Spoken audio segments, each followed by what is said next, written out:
நாம ஒவ்வொரு முறையும் பொம்மையை ஏதாவது பண்ணி மட்டம் தட்டலாம்னு நினைக்கிறோம். ஆனா இந்த பிரச்சனையில ரிஸ்க் எடுத்து பொம்மையும் ரம்யாவும் பிரீத்தி வாழ்க்கையை காப்பாத்திட்டாங்க. பொம்மி இப்போ அந்த வீட்டுக்கே ஹீரோயின் ஆயிட்டா. அவளை திட்டம் போட்டு தலையில அடிச்சு மூலையில உட்கார வைக்கணும்னு நினைக்கும் போது அவ நம்மள மீறி பெருசா வளர்ந்துகிட்டே இருக்கா. இதெல்லாம் மீறி அவளை அந்த வீட்டை விட்டு அனுப்பணும்னா ரொம்ப கஷ்டம். ஆமா, அந்த ரம்யா கூடிய சீக்கிரத்துல கல்யாணமாகி வேற வீட்டுக்கு போற பொண்ணு. அவ இப்படி ஜேம்ஸ் பாண்ட் வேலை எல்லாம் பண்றது ரம்யாவோட மாமனார் மாமியாருக்கு தெரியுமா? அவங்களுக்கு எப்படி தெரியும்? நிச்சயமா தெரியாது. இந்த விஷயத்த எப்படிமா உங்களுக்கு தெரிய வைக்கிறது? மா, சித்தார்த் கூப்பிடுறான். எடுத்து பேசு. ஹாய் சித். ஊர்ல இருந்து எப்ப வந்த? இன்னைக்கு காலையில தான் அம்மாவும் நானும் வந்தோம். உனக்கு ஒரு சர்ப்ரைஸான விஷயம் இருக்கு. என்ன சித்? என் அண்ணன் ஜெகதீஷ்க்கும் நம்ம சேர்மேன் பொண்ணு பிரீத்திக்கும் கல்யாணம் ஆயிடுச்சு தெரியுமா? என்ன சித் சொல்ற? என்னால நம்பவே முடியல. இது எப்ப நடந்துச்சு? எல்லா விவரத்தையும் நம்ம நேர்ல மீட் பண்ணும்போது சொல்றேன். இன்னைக்கு அவன் வெட்டிங்காக ஒரு கெட் டுகெதர் அரேஞ்ச் பண்ணிருக்கேன். கண்டிப்பா கலந்துக்கணும். நான் அதுக்கு தான் கால் பண்ணேன். ஆன்ட்டி கிட்ட கூட. அம்மாவும் இங்க கேட்டுட்டு தான் இருக்காங்க. போன் நான் ஸ்பீக்கர்ல தான் போட்டிருக்கேன். ஓ அப்படியா? Hi anti. Hi sir. ஆமா, நானும் கேட்டுட்டு தான் இருக்கேன்.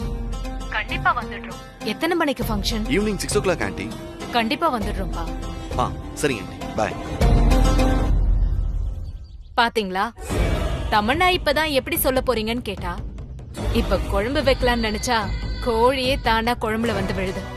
அப்ப கண்டிப்பா ஈவினிங் பார்ட்டிக்கு ரம்யாவோட மாமனாரும் மாமியாரும் வருவாங்க. நம்மளோட வேலையை நாம செஞ்சிட வேண்டியதுதான். அதுக்கப்புறம் மத்ததெல்லாம் தானா நடக்கும்.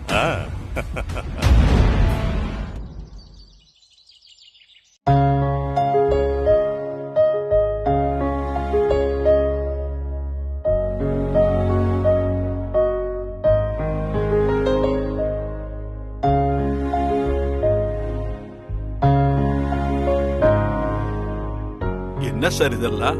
பிரீத்திக்காக வாங்கி வச்சிருந்த சீர்வரிசை இதெல்லாம் முறைப்படி நேர்ல கொடுக்கணுங்கிறதுக்காக தான் கொண்டு வந்தோம். இன்னும் அவங்களுக்கு தேவையான பீரோ, கட்டில், மெத்தை, அப்புறம் பாத்திரங்கள் எல்லாம் ஆர்டர் பண்ணிருக்கோம். வந்துரும். ஜெகதீஷுக்கு பெரிய யோகம்தான். உங்க பொண்ணை என் பேரனுக்கு கொடுத்ததே பெரிய சீர்தான். இதெல்லாம் எதுக்கு? இதெல்லாம் எங்க கடமை. நாளைக்கு யாராவது ஒருத்தர் வார்த்தையை விட்டாலும் தேவையில்லாம மனசு கஷ்டமாயிடும். அதனாலதான். பிரீத்தி எங்களுக்கு ஒரே பொண்ணு. இதெல்லாம் பண்ண வேண்டியது எங்களோட முறை. மத்தபடி இருக்கிற சொத்தெல்லாம் அப்புறம் அவளுக்கு தானே. அம்மா பிரீத்தி, அப்பா அம்மா உனக்கு கொடுத்தத பத்திரமா எடுத்து உள்ள வச்சுக்க. தாத்தா, எனக்கு மட்டும்தான் சொல்லி ஏன் என்ன ஒதுக்குறீங்க? வீட்ல எத்தனை பேர் லேடிஸ் இருக்கும்? இதை எல்லாருமே யூஸ் பண்ணிக்கிட்டுமே. அதெல்லாம் சரிதாம்மா. இப்போதைக்கு நீ எல்லாத்தையும் ஒரே இடத்துல வச்சுக்கிறது தான் நல்லது. ஆமாம்மா, நீங்க சொல்றது கரெக்ட் தான்.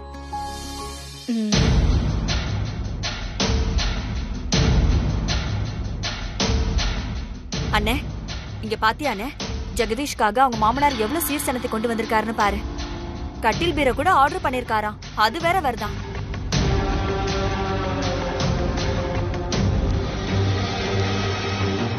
ஒண்ணுமில்லாத ஒருத்தனுக்கு எப்பேற்பட்ட இடத்துல இருந்து பொண்ணு வந்திருக்கு? எத்தனை சீர்வரிசை! எல்லா தகுதியும் படிப்பு இருக்கிற என் பையனுக்கு எந்த இடத்துல இருந்து பொண்ணு வந்திருக்குன்னு பாருங்க. ரோட்ல அதிரசம் விக்கிறவன். பத்மநாபா, என்ன பேசுற? உண்மையை பேசுறேன்பா. கட்டின புடவையோட வந்தவளுக்கு எல்லாத்தையும் நம்ம தானே வாங்கி கொடுக்க வேண்டியிருக்கு. சித்தார்த் மட்டும் என் பேச்சை கேட்டு நடந்திருந்தா இதை விட பெரிய இடத்துல இருந்து பொண்ணுங்களை கொண்டு வந்து இறக்கி இருப்பேன். இதெல்லாம் ஒரு சீர்வரிசையான்னு கேட்கிற அளவுக்கு, வீடே நிறைய அளவுக்கு சீர்வரிசை வந்து இறங்கி இருக்கு.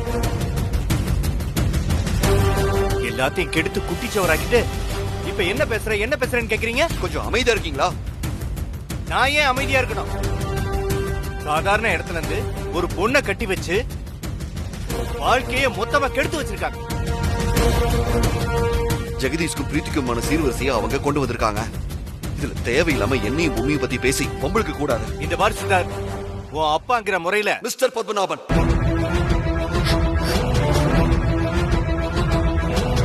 உங்ககிட்ட நான் எத்தனை தடவை சொல்லியிருக்கேன், உங்களை என் அப்பாவாவே நினைக்கல. அப்படி இருக்கும் போது என்ன பத்தியும் என் மனைவி பூமியை பத்தி பேசுறதுக்கு உங்களுக்கு எந்த விதமான உரிமையும் இல்ல. தேவையில்லாம மறுபடியும் மத்தவங்க மனசை காயப்படுத்துற மாதிரி ஏதாவது பண்ணிட்டே இருந்தீங்க, அதுக்கப்புறம் நான் வேற மாதிரி முடிவெடுக்க வேண்டியது இருக்கும். உங்க மரியாதையை கெடுத்துக்கிற மாதிரி இனிமேல் நடந்துக்காதீங்க. தயவு செஞ்சு இங்கிருந்து போயிடுங்க. இல்ல அவ்வளவுதான் சொல்லிட்டேன்.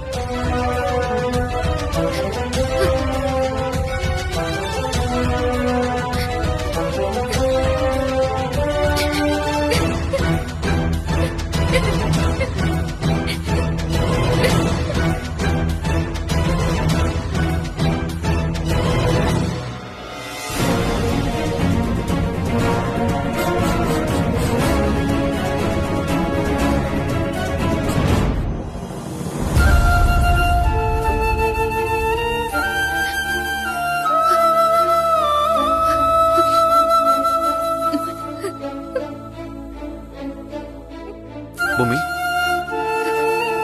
இங்க பாரு.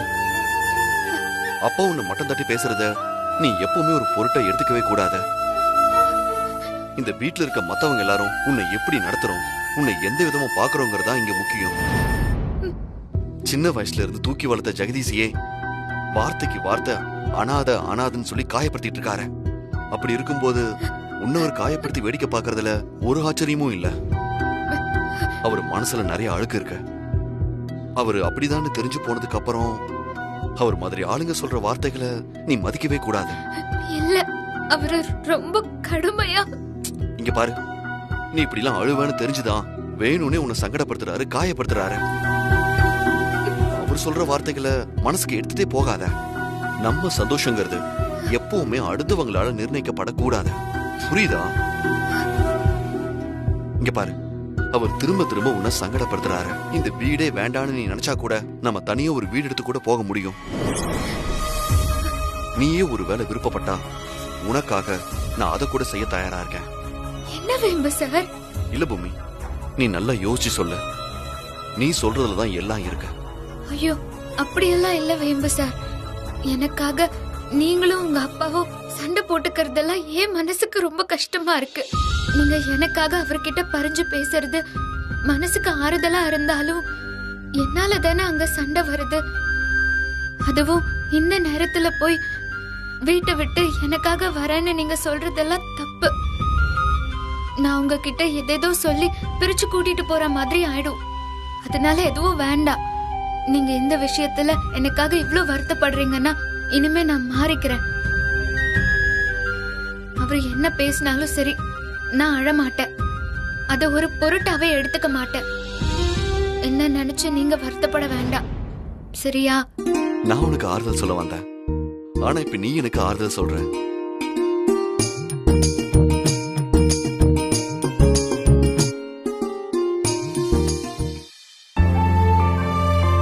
சித்தி சித்தி, யாருக்கு காஃபி?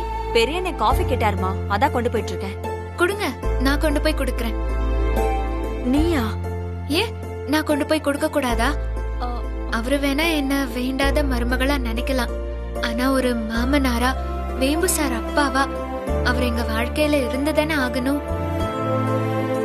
அவருக்கு ஒரு மருமகளா நான் செய்ய வேண்டிய கடமைகளை நான் செஞ்சுதானே ஆகணும். உன்னோட பொறுமை யாருக்கும் வராது பொம்மி.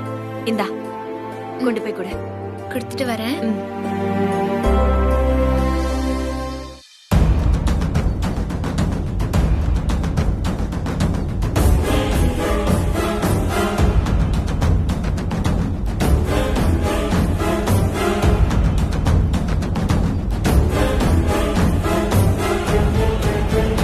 மாமா, காபி. உங்ககிட்ட நான் காபி கேட்டேனா? கேட்டேனா? இல்ல, நீங்க கேக்கல.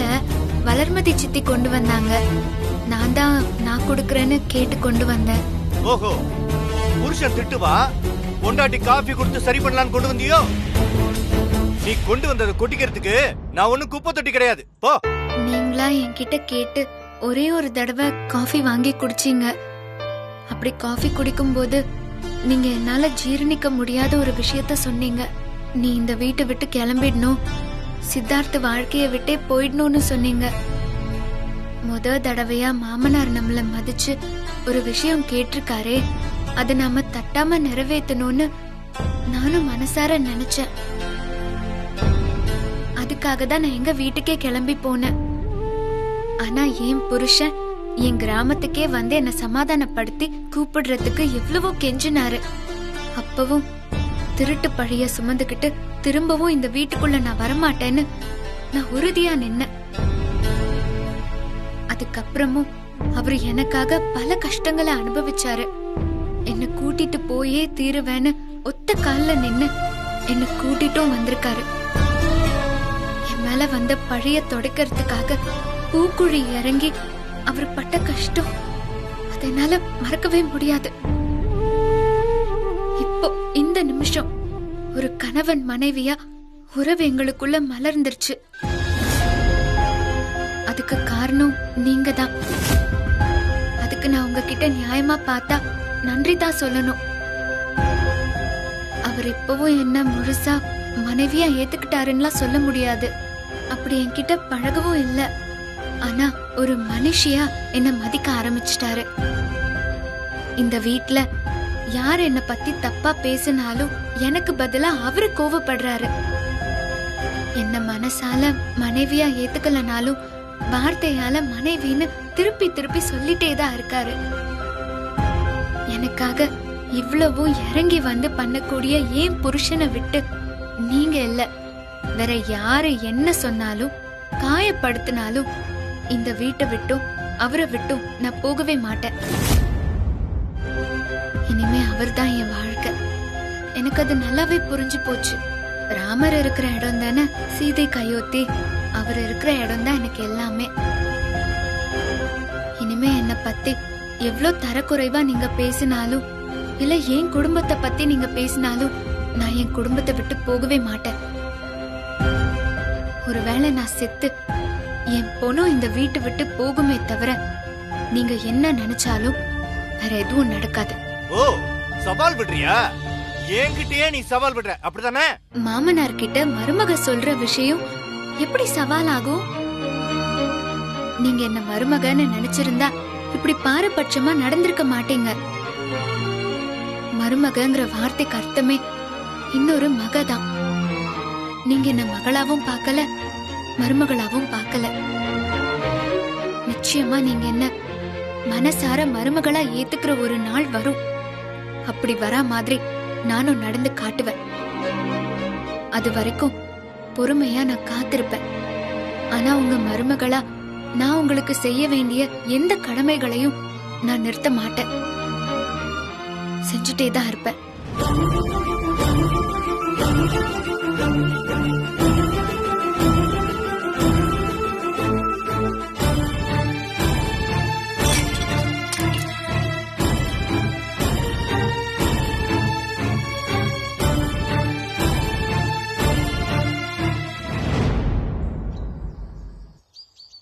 தாத்தா, பாட்டி, ஈவினிங் ரிசப்ஷனுக்கு பொண்ணு மாப்பிள்ளைக்கும் Dress வந்திருக்கு.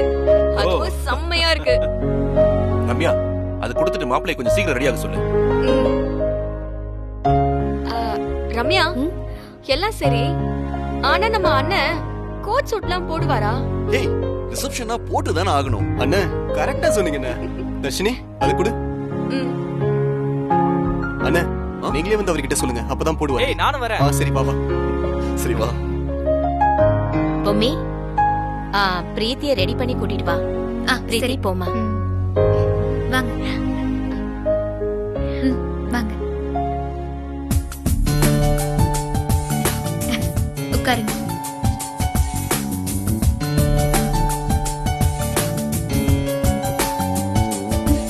நல்லா இருக்கு.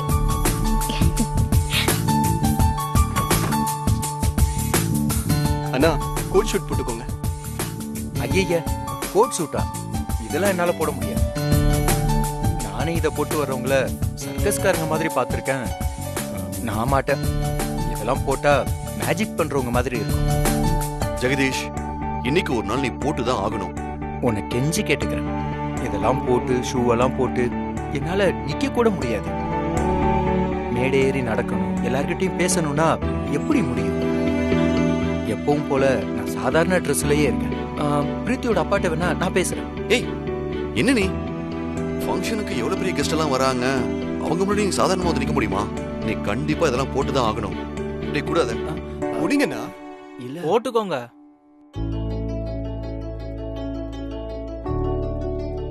சூப்பரா இருக்கீங்க. என் கண்ணே பற்றும் போல இருக்கு.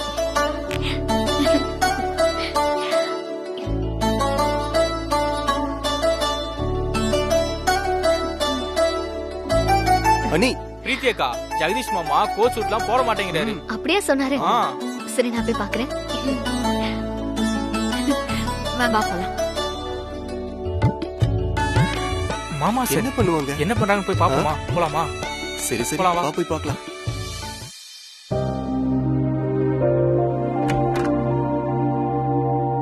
ஏய், இது எதுக்கு போடுற? முதல்ல கோட் ஷூட் போடு. எனக்கு வேணாம் பிரீத்தி, நான் சாதாரண ட்ரெஸ்ஸையே போட்டுக்கிறேன்.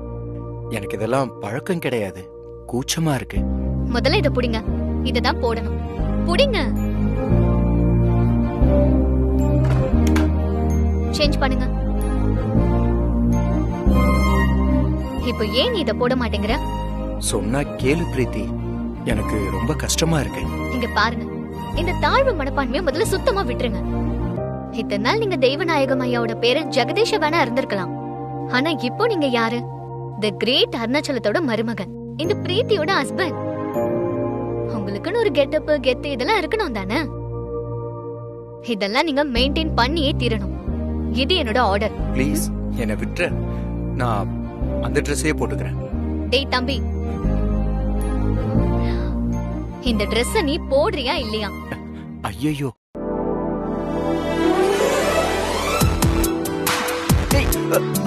பிரீத்தி, சொன்ன கேளு. போச்சு, உள்ள ரணகலமாக போகுது. ஜெகதீஷ் அண்ணன் செம்மடி வாங்க போறாரு.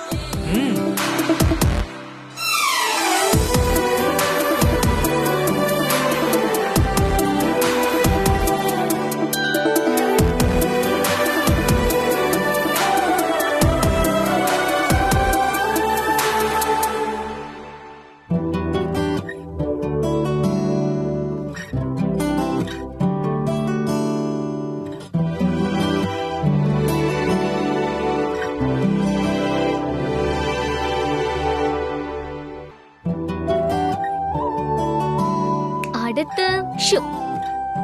கழட்டு அந்த ஸ்லிப்பரை.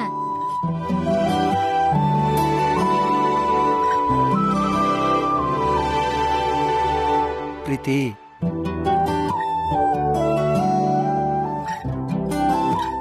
ஒழுங்கா காட்டு.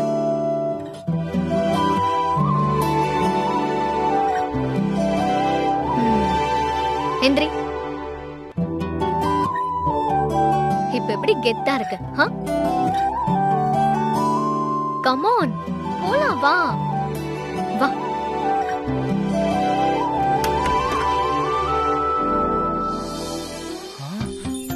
மாமா சூப்பர், ஹீரோ மாதிரி இருக்க மாமா. அட, அவங்க கலாய்க்கெல்லாம் சொல்லல, உண்மையிலேயே ஹீரோ மாதிரி தான் இருக்கு. தாத்தா வா, வாங்க. வா வா.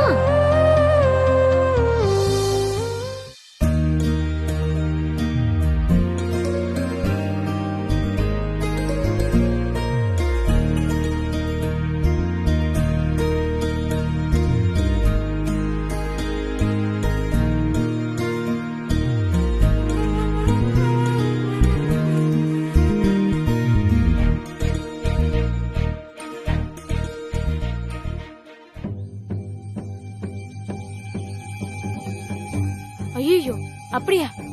என்னாச்சு? என்ன விஷயம்? சேச்சே, நீங்க பதற அளவுக்குலாம் ஒண்ணும் இல்ல.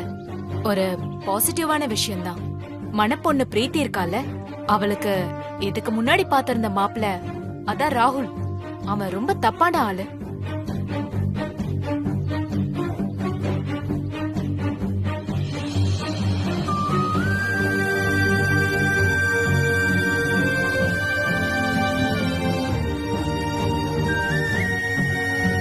இப்படிப்பட்ட ஆளுங்களை சும்மாவே விடக்கூடாதுங்க.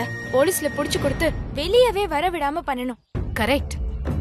அவனை போலீஸ் அரெஸ்ட் பண்ணியாச்சு. அவனை போலீஸ்ல சிக்க வச்சதே உங்களுக்கு மருமகளா வரப்போற ரம்யா தான்.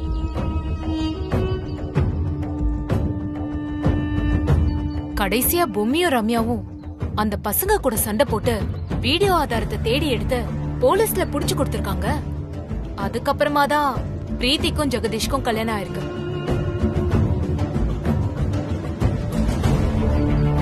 இது உங்களுக்கு தெரியாதா? எனக்கு எதுவுமே தெரியாது. ஐயோ, உங்களுக்கு தெரியக்கூடாதுன்னு நினைச்ச விஷயத்த நான் உங்ககிட்ட சொல்லிட்டேன். இத மனசோட வச்சுக்கோங்க. சாரி. நான் பாத்துக்கிறேன்.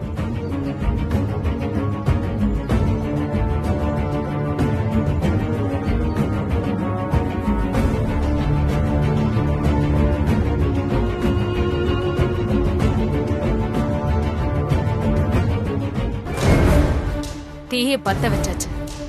இன்னும் கொஞ்ச நேரத்துல பத்திக்கிட்டு எரிய போகுது.